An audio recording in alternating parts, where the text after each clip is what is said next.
MSSD on the go. Matapos ang magnitude 7.8 na lindol na tumama sa Jensan, patuloy pa rin ang Ministry of Social Services and Development sa paghahatid ng tulong para sa mga pamilyang apektado ng kalamidad. Bilang bahagi ng Relief Response Operation, nabigyan ang 1,000 pamilyang IP at Moro sa General Santos City sa 2 distribution site.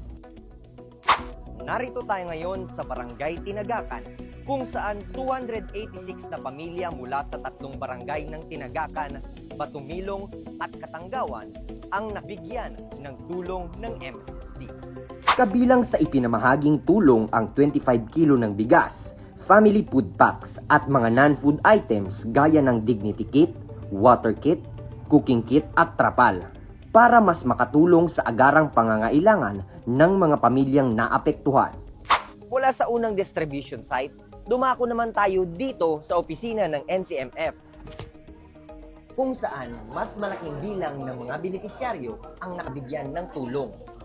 Dito, 714 na pamilya naman ang nabigyan ng relief assistance mula naman sa mga barangay ng Bawing, Ligaya, Labangal, Buayan, Fatima, Conel, Apopong, Tumbler, Sinawal, San Jose, Upper Labay, Ulimpog, Baluan, Kalumpang, at Mabuhay bilang bahagi ng patuloy na disaster response effort ng MSSD.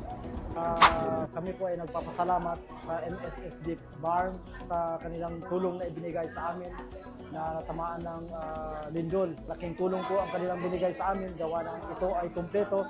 Maraming salamat po sa inyong binigay na tulong. Ang tulong po na pinadala ng BARM government through the Ministry of Social Services and Development led by Attorney Raisa Jejuri ay malaking kaginhawaan po sa aming lahat.